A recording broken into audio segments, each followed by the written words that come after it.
Hi, and welcome to Ion Radio. I'm Ken, And I'm John. and today we're going to begin our new Rebellion in the Rim campaign. So, this will be a complete campaign. We're going to do the equivalent of a six-player game, with each one of us controlling the respective sides. I'm going to play the mighty Galactic Empire. And we're going to be the rebellion that's in the rim. So, we've got two special house rules, if you will, that we're utilizing for this particular campaign. First one is going to be that all of our objectives must be different within our fleets. So, for example, I can't have three fleets with most wanted on it. We did this so that there's a variety of objectives, because if we're going to be playing 3 games per round for multiple rounds, playing the same objective over and over again could be boring for us and be boring for you to watch. So, the other special rule that we have is that the initial base placement must have a different base defense. So, one of our bases will have the ion cannon, the other one will have fighter wing, and then the other one's the armed station, I believe it is. Correct. So, at least for the initial bases.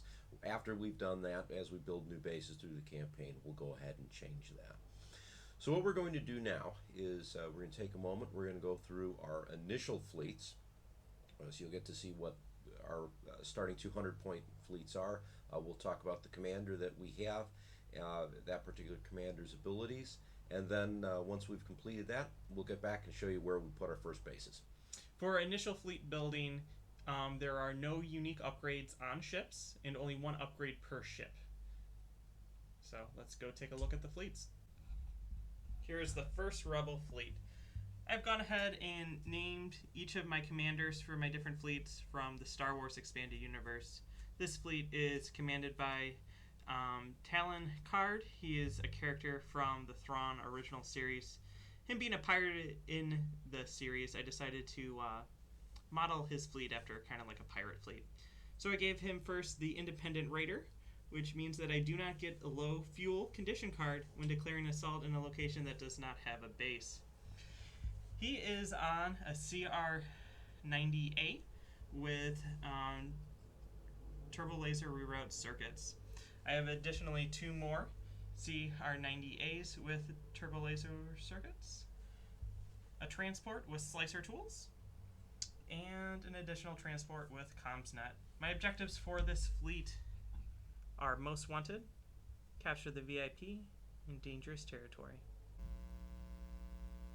The second Rebel fleet is commanded by Admiral Mo. He is a character from X-Wing Alliance.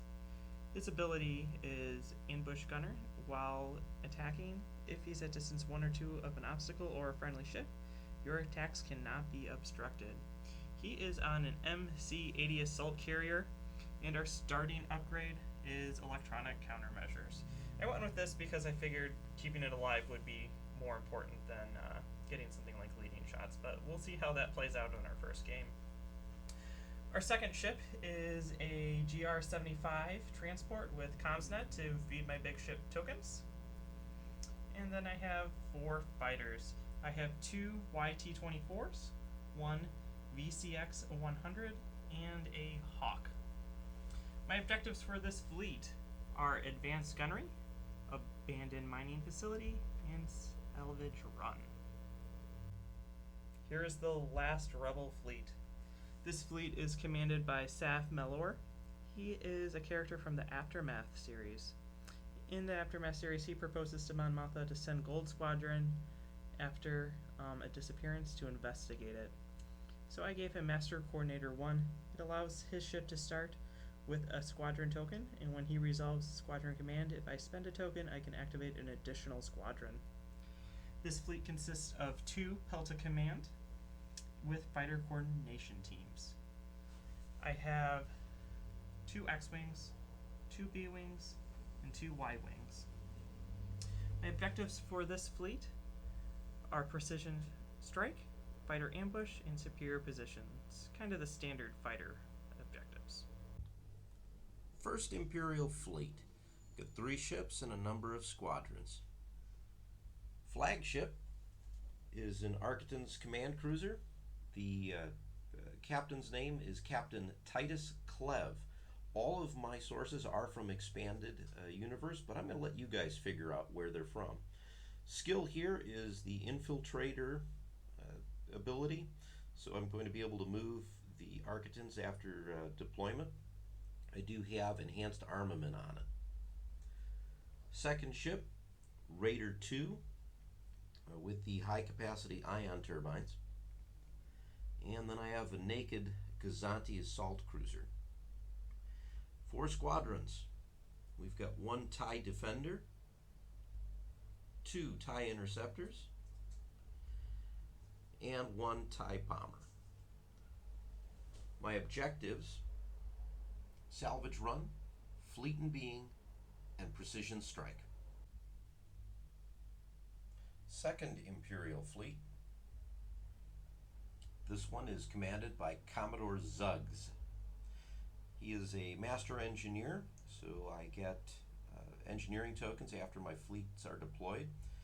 And his flagship is Suppression Refit Interdictor. I do have the targeting scrambler on there. Hopefully at the beginning of the game that'll help me out a little bit. Second ship is a Gladiator 1. I have engine techs on it, and my hope is to ultimately make this the Demolisher. Also have some Gazanti class cruisers. We currently have CommsNet. This particular fleet has 2 standard TIE fighters. And objectives for this fleet: most wanted, rift ambush, and infested fields. The final Imperial Fleet, this is going to be my major assault and defensive fleet, has an Imperial Star Destroyer on it. Commanded by Admiral Bane Nothos, it's a ready defender fleet, so he does not gain the low fuel condition when he declares a defense in an area with no bases. His flagship is a Simoon, and I have Flight Commander on it. Alongside it, the ISD is an Architan's light cruiser with slave turrets, and another set of Gazanti cruisers with CommsNet. I don't have any squadrons in the list initially, so going right into objectives: advanced gunnery, hyperspace assault, and doomed station. So here's the campaign map. We're just about ready to get started. So the Empire gets to put down their first base. We're going to put a primary base on Mygeeto. Okay, as the Rebels, we're going to put down a primary base on Montross. And the Imperials are going to claim Smuggler's Run. The Rebels are going to start amassing near Sullust. And we're going to enjoy having a castle on Mustafar. The last base is going to be placed then on Felucia. And that's going to be our starting map.